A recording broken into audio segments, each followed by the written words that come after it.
Angela Davis is an American scholar, activist, philosopher, and author, known for her writings on topics such as intersectionality, Black feminism, and prison abolition. Born in 1944 in Alabama, USA, Davis has devoted her life to the emancipation of marginalized groups, often to the detriment of her own safety, as she was, for example, put on the FBI's 10 Most Wanted fugitive list in the 1970s. One of her most famous books, Women, Race, and Class, released in 1981, details moments in U.S. history from the slave trade and its abolition in the late 1800s to the women's liberation movement in the 1960s, through 13 comprehensive essays. Using a Marxist feminist lens, Davis analyzes the intersections between gender, race, and class, notably in Chapter 11, which dissects the racist myth of the Black rapist. Davis underscores that the myth of the Black rapist is indissociable from the continuous unpunished sexual violence against Black women by white men. As Davis writes, their historical myopia further prevents them from comprehending that the portrayal of Black men as rapists reinforces racism's open invitation to white men to avail themselves sexually of Black women's bodies. Therefore, the backbone of these oppressive mechanisms relies on two racial stereotypes. The first one, the Black man as an animalistic beast with a natural urge to rape. And second, the Black woman as promiscuous and immoral. These stereotypes are argued to have either been founded as inherent traits of Black people, furthering the dehumanization of Black men and women, or as a result of their oppression.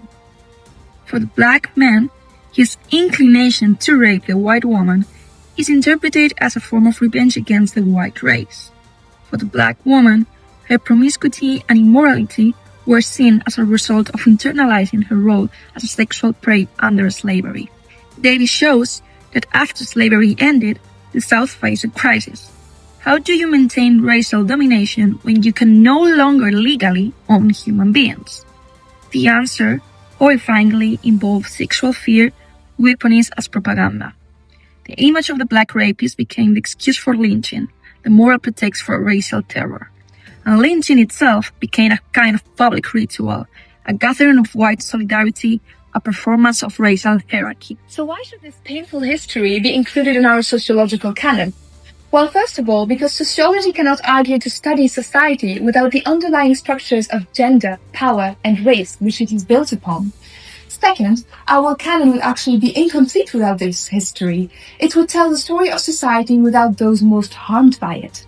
Now, if we look at the canonic works of sociology, we can build very strong connections between this work and the previously tackled ideas. If we have a closer look at Durkheim, for example, well, as you might remember, he talks about social facts as beliefs and norms that exist outside of individuals but exert strong power over them. And after that, he mentions social currents, which are strong emotional waves that sweep through society and motivate collective action. In some ways, the panic surrounding white womanhood, supposedly attacked by Black men, can be interpreted as one of these social currents. It motivates the crowds into one of the most brutal forms of violence, which is the ritual of lynching.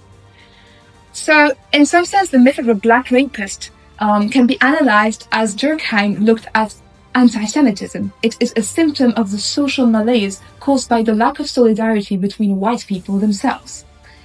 Similarly, rape itself is not particularly a social fact, but also the sign of a deteriorating society, as it has increased through the past years. Angela Davis argues that sexual assault explosively emerged as one of the most telling dysfunctions of present-day capitalist societies. What sets Durkheim and Davis apart is the strong emphasis that she lays on capitalism as the cause of this social malaise.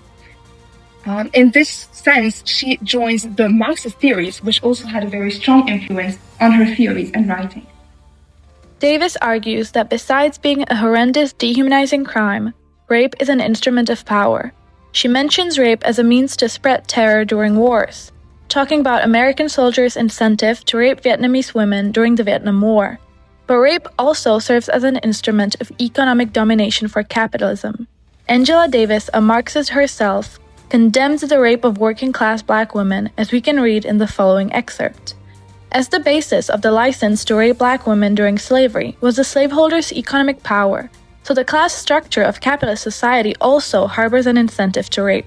It seems, in fact, that men of the capitalist class and their middle-class partners are immune to prosecution because they commit their sexual assaults with the same unchallenged authority that legitimizes their daily assaults on the labor and dignity of working people. In addition, just as Marx denounced anti-Irish racism as a source of division between workers in England, Davis says that Black people are treated as scapegoats to enforce solidarity between the white working class and bourgeoisie. As we can see in this quote, "If Black people, by means of terror and violence, could remain the most brutally exploited group within the swelling ranks of the working class, the capitalists could enjoy a double advantage. Extra profits would result from the super-exploitation of Black labor, and white workers' hostilities toward their employers would be diffused." White workers who assented to lynching necessarily assumed a posture of racial solidarity with the white men who were really their oppressors. But theory demands more. As Audre Lorde reminds us, the master's tools would never dismantle the master's house. White feminism, built on the protection of white womanhood, could never dismantle white supremacy, because it benefits from it. Lorde says that you cannot fight sexism without fighting racism, and you cannot analyze gender without analyzing power. Intersectionality is not optional. It is necessary for any honest sociology. And Davis shows us exactly why. What about women? What about Black women? Their assaults were ignored, their testimonies erased, their suffering unrecognized. Even within feminist scholarship, they were raped without consequence and excluded without question.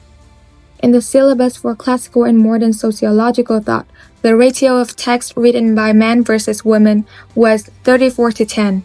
Less than a quarter of text assigned as reading are written by women, and even less so are about the sociological conditions of women. As we have shown, there is a space for writings of Angela Davis in relation to numerous key authors in the syllabus.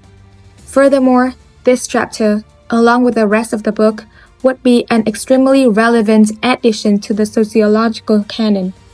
The content of this text highlights rape as an instrument of power and how it intersects with gender, race, and class. She proves that racism and sexual assault are not isolated concepts, but are means of asserting power and dominance as the result of historical and material conditions. One woman cannot stand in for all women, especially if that one woman is white and affluent. Racial and economic hierarchies often prevent us from understanding how we can most effectively unite and move forward. One might pose this question: if one woman moves forward, but leaves everyone else behind, is this really a blow for women's equality?